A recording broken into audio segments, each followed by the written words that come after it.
Chapter 13. Blue? Nope. I smirked over my bow and arrow. We were in gym again. We were supposed to be shooting arrows at innocent targets. Not much of that was happening. Yellow? Double nope. Come on, tell me, Daniel demanded, trying out his charmed smile.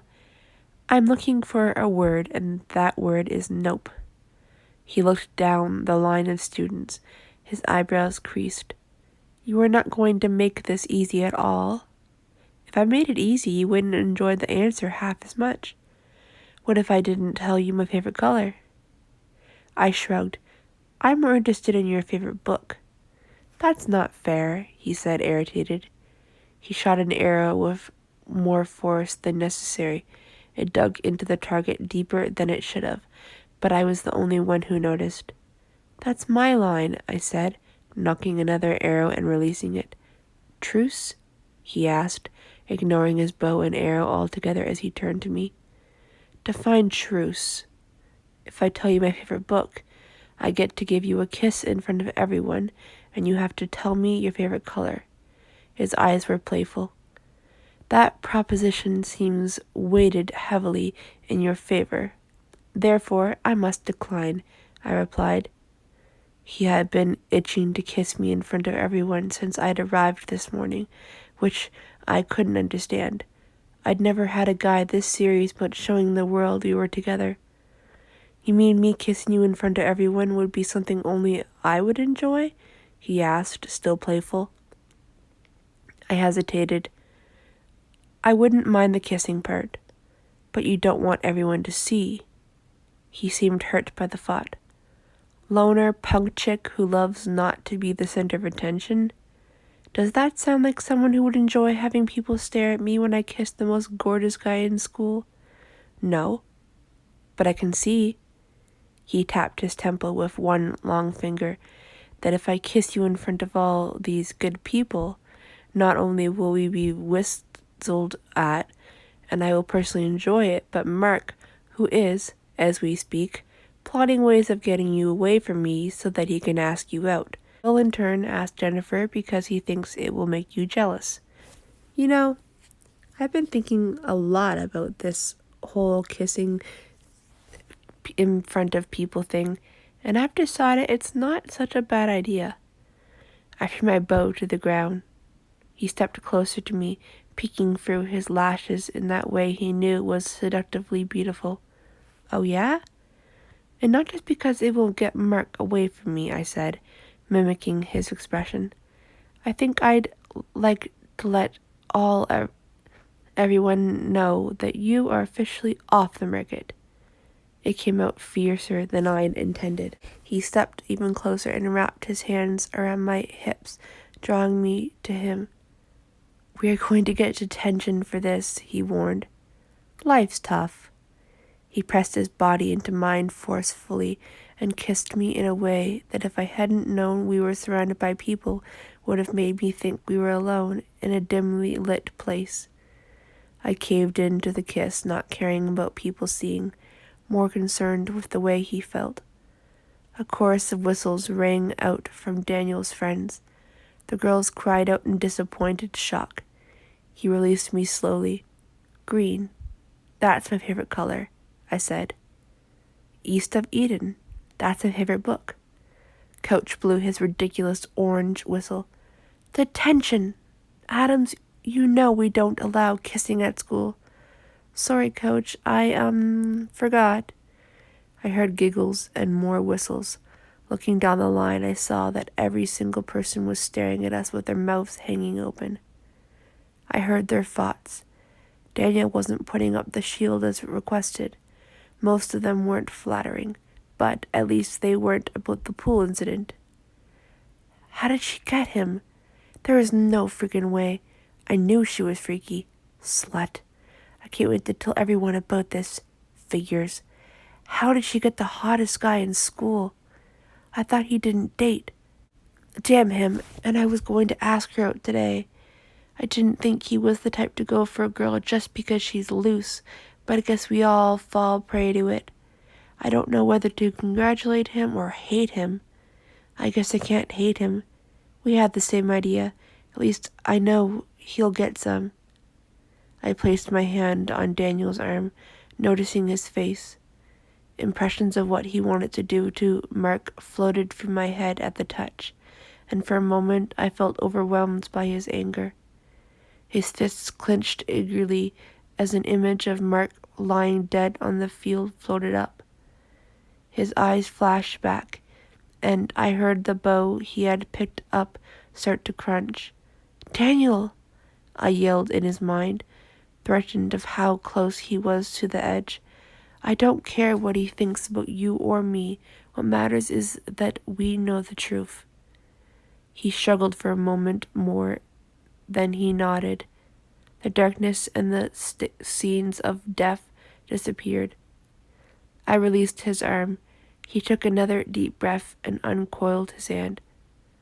"You look much better when you don't have murder on the brain," I said, trying to hide my fear at seeing him that close to losing it. His grin was tainted by guilt as he went back to shooting arrows. I looked around to see if anyone had noticed our strange exchange. People had started up their own conversations and were ignoring us. "Hey, I wanted to ask you about, what happened yesterday? About Susan?" No one came around. I guess they knew I was there. "I got to talk to Susan some. I'll tell you everything I found out at lunch." "You mean I get to see where you magically go every day?" I asked with false excitement. "Yeah, but you'll have to ride on a rainbow and put up with some really angry leprechauns to get there." "Sounds fun." "All right, everyone back to the lockers. Leave your bows and arrows where you found them. Adams, Michaels, get over here." We turned and walked shoulder to shoulder to get our penance for finally getting Mark to leave me alone. Time had a funny way of messing with your head. When you were most eager for it to fly by, you noticed at the most, and that when it slowed down to the point where it felt like it wasn't moving at all. It definitely wasn't moving now. I tapped my pen on the desk in front of me in agitation, knowing where Daniel had picked up the habit. He was always waiting for time to catch up with him. I could hear each tick of the clock. Tick, tick, tick. It was driving me insane. "Claire, do you know the answer?" I looked up at the Spanish teacher, hearing the proper answer in her thoughts. "Vivo, vives, vive, vimos, and Vivian." "Huh?" I could have sworn she wasn't paying attention. "Maybe next time." "That's right, Miss Michaels." Her lips clenched over her large front teeth. She kept trying to trip me up, not impressed that I always had the answers. It was annoying. I went back to staring at the clock. Tick, tick, tick, tick. "I wonder if she really kissed Daniel this morning." Jennifer said she just attacked him. That doesn't really seem like her. I may not talk like the others do to her, but I wouldn't think she would just attack someone. Sounds to me like Jennifer was just jealous. Davis was walking with me to lunch. We always walked together from Spanish to lunch, though he rarely spoke. I chuckled at his thoughts and shouldered my bag to hide the sound. "Did you see that movie I was telling you about?" I asked him. We maneuvered our way through the swarming people, breaking apart and coming back together again. "No, I was sort of..." He paused shyly, wanting to go ask Alex to. An idea formed, an idea that was as beautiful as it was simple. "I was thinking about taking a bunch of people to go see it this Friday. Would you want to come?" "Who were you thinking of inviting?" "Daniel, Alex, other people. What do you say?" His eyes lit up. "That would be cool." We walked into the cafeteria, and our conversation cut off as the swarm of thoughts battered at me. I felt an instant migraine threatening. I had been so intent on playing Cupid that I had forgotten to prepare myself. Not that my preparation ever did a lot of good. I resisted the urge to put my hands over my ears, but only just. Davis gave me a funny look, wondering why I suddenly looked hurt. Before I could form an excuse, the sound cut off. An arm was thrown over my shoulder by way of explanation. "Hi," Daniel whispered in my ear. "Penny for your thoughts?" I laughed and looked over at him. "My thoughts are worth a quarter minimum." He laughed as I added, "Did you know that you whisper in my ear a lot?" "Yes," he whispered back, tickling my neck. "I'm going to go and—" Davis gestured vaguely towards the lunch line. He walked into the milling crowd that was waiting to be fed and watered. "You are for sure coming Friday, right?" I called after him. "Yeah, I'll be there." Davis ducked behind a line of seniors, and I wondered if he was embarrassed because he had seen through my scheme to get him on a date with Alex, or if we were being too affectionate for his tastes. I knew he harbored a minor crush on me, nothing compared to his Alex crush, but his feelings of jealousy lingered. "Are you feeling puckish?" Daniel asked, steering me towards the line. "How do you mean?" I asked innocently as I played with the hand draped over my arm. "You are trying to get Alex and Davis together." It wasn't a question. I looked away, embarrassed at being caught. I wasn't one to stick my nose into other people's private lives. I had enough of everyone's private lives, thank you very much, but I wanted to share the love. Yeah, well, it would be selfish for me to find happiness and not share it with my best friend. I'm certain that's a friend rule. Number 16, I think. "Share what with your best friend?" Alex asked, catching my last words as she came up to us. "Hiya, Daniel." "Alex." He smiled and gave her a nod. "Keeping everyone in line today?" "I've been trying." She smiled back, then turned to me. "Share what with your best friend?" "A movie, this Friday," Daniel answered for me. "We are going with some people." She looked between the two of us. "At the new theater in Asheville?" I shrugged. "Sure." "All right. I could use some city living for a night." Jennifer came bouncing up, bubbling with good humor. "Guess what? Banana Republic is having a sale?" I asked sarcastically before I could stop myself. Daniel smiled. "The Jonas Brothers are coming to Asheville on their tour." Alex grinned at me. Jennifer made a face. "No. Mark just asked me out." "That's awesome," I said, meaning it. She started talking 100 miles a minute, going over all the details, and Alex took pity on us. She started guiding Jennifer back to their normal table, nodding occasionally and offering words of encouragement whenever Jennifer paused for a breath. I felt a surge of affection for Alex as she walked away, glad that I had her on my side. Glad, too, that she had picked up on the fact that we weren't going to be sticking around for lunch. I picked out the first things I touched and paid without caring what it was. I ate my food as we walked back out into the hall. His lips tickling my ear, Daniel said, "Alex really is a cool girl, but I'd like to figure out how she sees so much." No kidding. She was trying to tell you things with her thoughts, by the way. I'd forgotten that she'd figure out I could read minds. Everything else that had happened had distracted me. What was she saying? I asked cautiously, worrying what his reaction would be. "I told you so," and my name figured quite prominently. I rolled my eyes. "What?" I started to ask. "I know that Alex won't say anything," Daniel assured me. "She hasn't said anything about me yet, and she's known I'm weird for a long time." "I thought we talked about you blocking out the other thoughts," I said. "I forgot." Buying a pet rock is the sort of thing people try and forget. Not this. He laughed. I'm sorry. Call it instinct, but I can't help but want to protect you from all that. You can't get mad at me because I care. I bet I can, I said combatively. He laughed, and I made a face.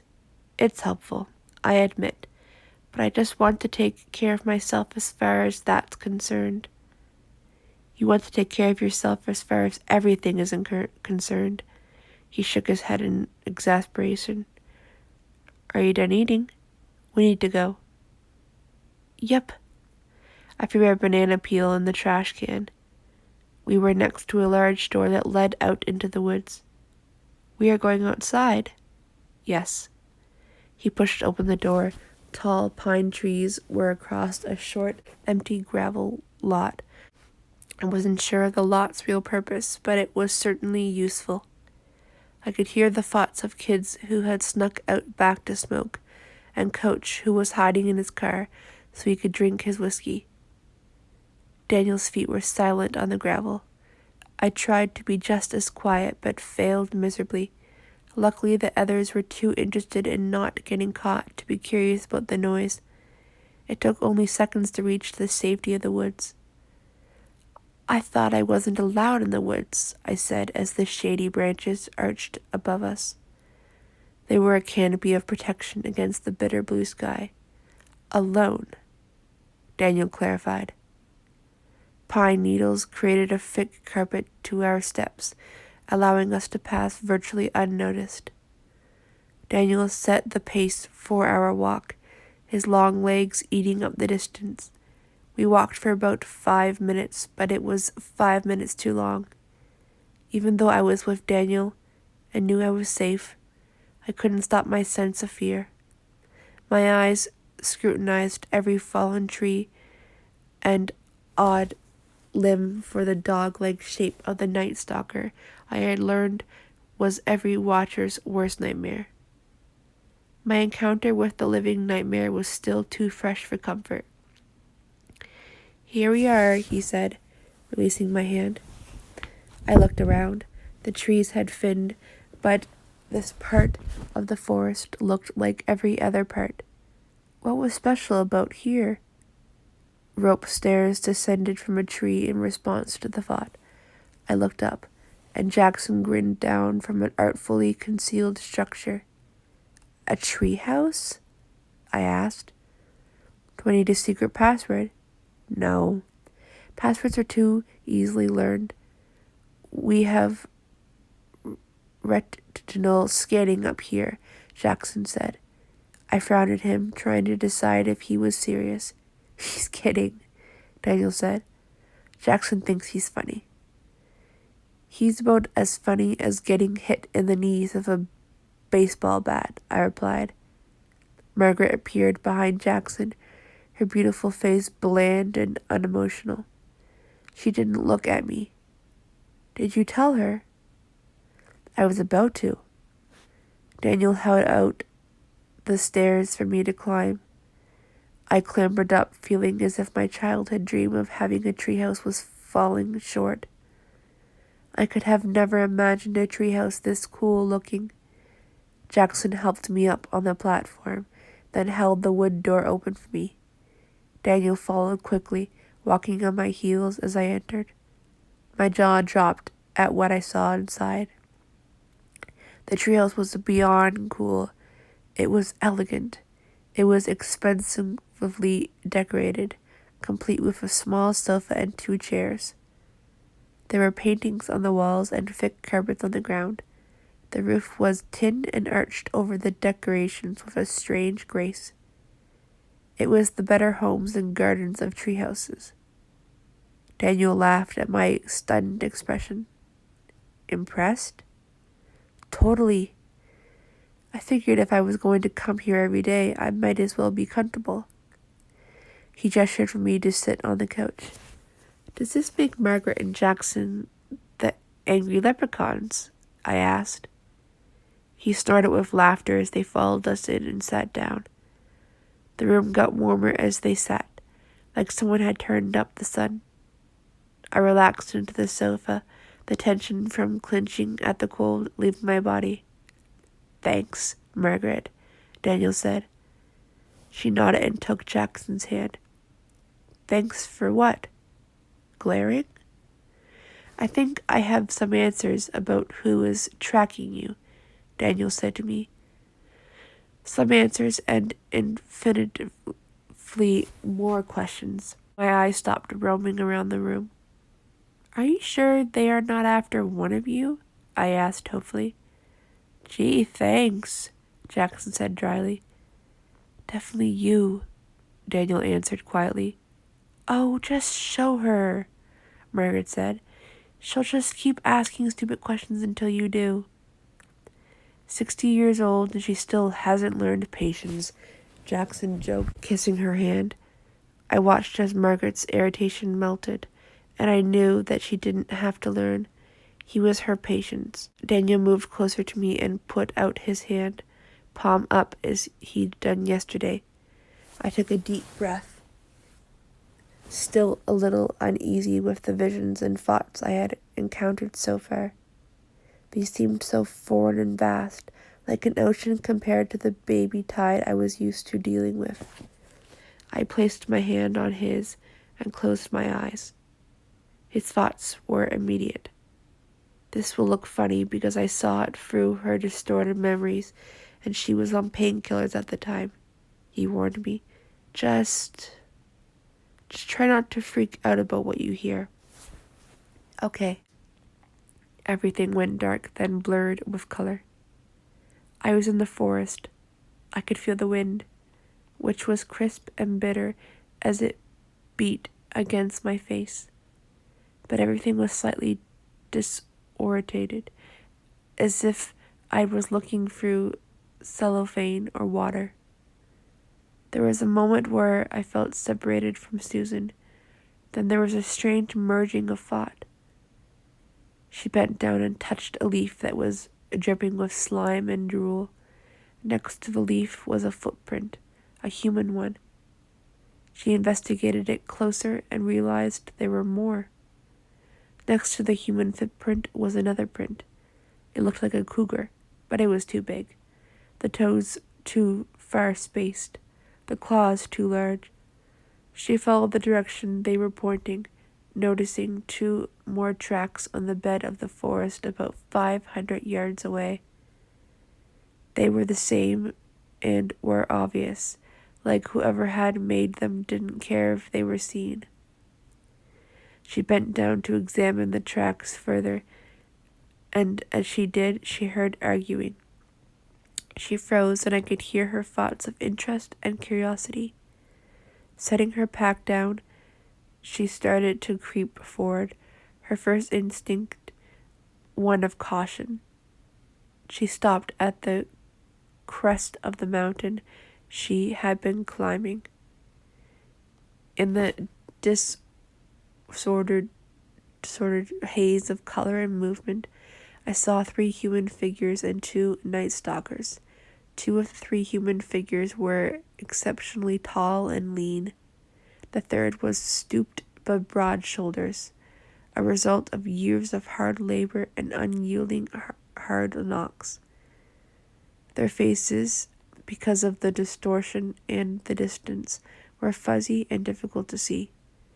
I thought one of the tall figures had to be a woman because of her curves and the blonde hair down to her waist. The other tall figure was a man with short brown hair. The stooped man had his back to us, and I couldn't see anything beyond his shoulders and short gray hair. Susan held her breath and listened. "Marcus doesn't care about your excuses, old man. Marcus cares about results. Celine had to kill that man because of a moment of carelessness on your part, and now more humans are on to us. You have risked everything we've spent the last 2 years building. 2 years of following the girl almost ruined. You have yet to prove to us that your promises of capturing and learning more about the girl are real. Is this how you repay the gifts we give? Or have you simply outlived your usefulness?" The voice was smooth and honeyed. It was a poison that tasted sweet until the bitterness of death consumed you. It was suing from the blonde woman.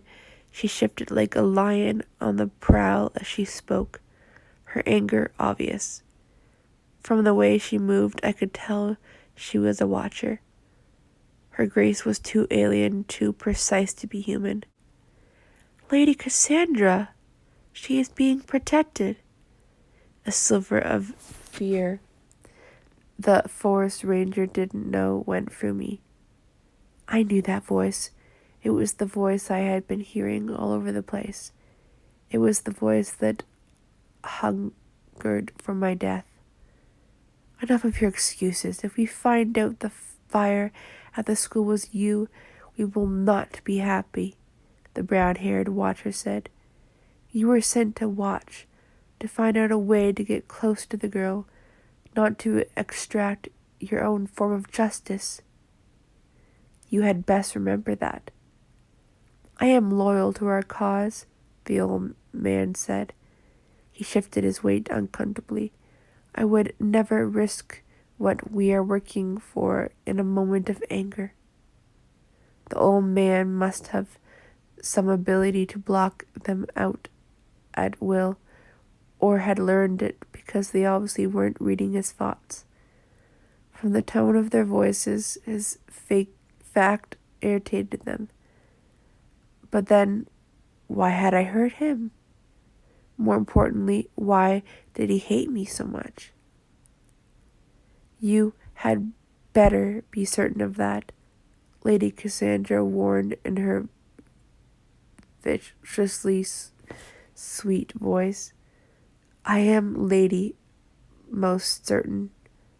There was a pause in which the demons behind the watchers shifted hungrily, the red eyes trained on the old man with a bloodlust that chilled me to the bone. Mistress, may I ask? Why are we watching her, or bothering to learn about her at all? Why not just kill her? I heard Marcus say. You do not speak of Marcus, she hissed. You are not worthy to even utter his name in your most desperate hour. He flinched. Sorry, my lady. She started pacing like a lion trapped in a metal cage. Marcus has his answers. He has a reason for everything, even if he doesn't choose to share it with you. Your job isn't to question that purpose, but to obey. That is the price you pay for the gifts we have given you. She didn't know either. This Marcus didn't give her explanations, just orders. Of course, the old man said. From his tone of voice, I knew he wasn't fooled. Now go, Lady Cassandra commanded. I want a way to get close to her by tonight. Do not fail me. I won't fail. The old man bowed low, then walked off through the woods. I cursed the memory I was in, wishing I could see his face, see the face of my enemy. What would he say if he knew where we had gotten that blood from? Cassandra's counterpart asked with mocking laughter in his voice. He is not to know, she hissed. I know that, he retorted, his veneer of malice replaced by petulance and a bitter sarcasm. Do you really think he will find a way? He's crazy and not to be trusted. We have our orders to stay back and not get involved, Marcus said, to trust the humans in this. Perhaps the old man was right. Can't we just kill the girl? She doesn't even seem that special to me. More like a hassle than any kind of new beginning. Are you questioning Marcus? Her anger increased. Are you questioning me? He bowed mockingly. No, my lady Cassandra. One of the night stalkers nuzzled the woman. She touched it fondly, stroking it on the snout. Her anger disappeared at the touch. Quite right, Celine, Cassandra said.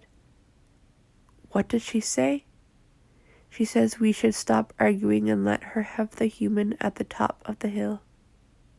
Of course. We let it linger here too long, and I know how your mother loves a fresh kill. The man was laughing at the thought. I was appalled. That beast was Cassandra's mother?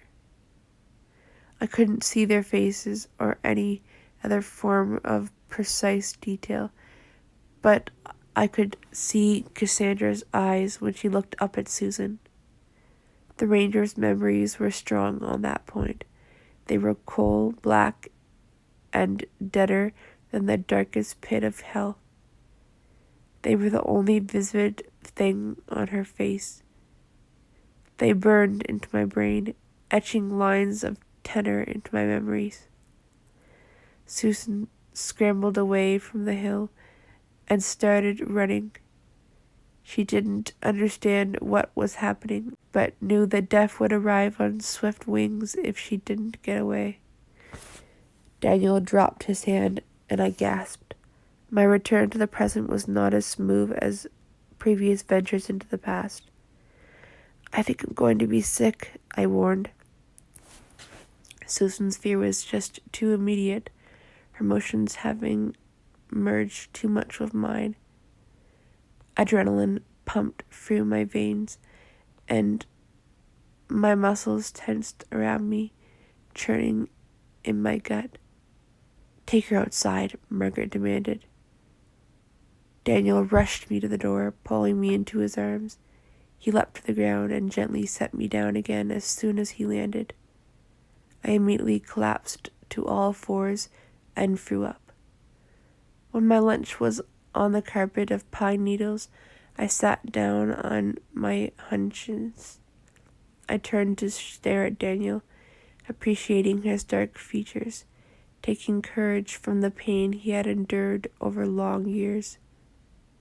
Needing comfort, I pulled him into my arms. He held me tightly, creating a shield against the world. They've been hunting me for 2 years. What if they hurt Ellen? What if they hurt you? They are going to figure out all they have to do is threaten you to get whatever the hell they want. I pushed him away. I can't let them do that. Backing away, my eyes wide with fear, I continued. I won't let them hurt you. We can't be together anymore if they see how I care about you. I felt a weight in my chest, and I wondered if I could follow through with what I was saying. A part of me doubted it, but another part, a part that wanted to do everything I could to protect him, told me that I would at least try. Daniel grabbed my arms to stop my retreat. I didn't have to show you that, but I thought you should know. I thought we could decide what the best thing to do. I thought I would give you that chance. If you leave me because you are afraid they'll hurt me, you'll end up killing me yourself. Some of my fear lessened at my skepticism. You won't die from heartbreak if that's what you mean. That's ridiculous. He ignored my comment. We know they want you. We know that they are willing to do anything to get you. But we also know they want to study you rather than sell or kill you. That gives us time to form a plan to take them out first. If we can figure out who this stooped man is, what his weaknesses are, we can find a direct line into what they want. He shook me in frustration, and I felt my brain rattle. You can't be Miss Independent and shut me out, not now. Not after I finally found you. His usually melodic voice was rough with anxiety. I reached up and touched his face, surprised by the hint of dark stubble. He was letting his normal look of perfection slip a bit. I rested my hand there for a moment, then gave him a light slap, knowing it wouldn't hurt him. "Don't shake me like that again," I warned. He started laughing. "I'll take that to mean you'll help me figure this out instead of running away?" I thought about it, trying to decide what was best. "Yes, thank you for being honest with me." He shrugged. "I respect you too much to lie, and keeping secrets only keeps you ignorant. And keeping someone ignorant isn't protecting them." "Amen," I agreed. "What's our first move? How can we make sure everyone stays safe? How do we find out what these people want without letting them get close?" "They aren't the only watchers in town," Daniel said empathetically. "Whereas they only know how to hunt and use people for their ends. We know." He picked up a rock off the forest floor and made it disappear. "Magic." Jackson and Margaret dropped down behind Daniel. Beatrice and Han have also agreed to put away their science and watch over your mom and the other humans that have befriended until this situation is resolved, Jackson said to reassure me. Pretending to swing a bat, he added, "So we've got all the bases covered." "You've got to go back. The bell is going to ring in 5 minutes and 32 seconds, Margaret said. "I know," Daniel agreed. Jackson gave me a funny little wink before he and Margaret walked off in the opposite direction of the school. I spotted 2 four-wheelers in the distance and was instantly jealous about their mode of transportation. 5 minutes and 32 seconds, I asked sardonically. "Eternal clock," Daniel said. "You have no idea what a century is like with an eternal clock." I shivered at the thought. "How do you know them?" Jackson and Margaret. Ran into Jackson during the 1940s, literally. The first time we met, he knocked me down. Accidentally, of course. He's been a good friend. He found Margaret a little later. They help me protect people and call me when strange murders happen elsewhere and need help or don't have the time to look into it. They don't stay here often. They prefer cities, but they are helping you protect me," I finished for him. "I can't be everywhere at once, and I trust Beatrice and Han with my life, but they are pacifists. I hate to ask them to fight." "Pacifists, really?" "They don't like violence," he said. "I can see why," I replied. "Non-violence is good, but sometimes you have to fight if the cause is a good one," he said firmly. "I know," I said. He smiled and put his arm around my shoulder. I glanced back at the treehouse, wondering how such an unassuming structure could house so much change. As I stared, a strange feeling of familiarity settled into my stomach, like I had known the treehouse was there all along. Our thoughts on what we had learned from Susan. We walked back to school and our very normal literature class, where scary monsters and terrifying demons didn't exist, not for real at least.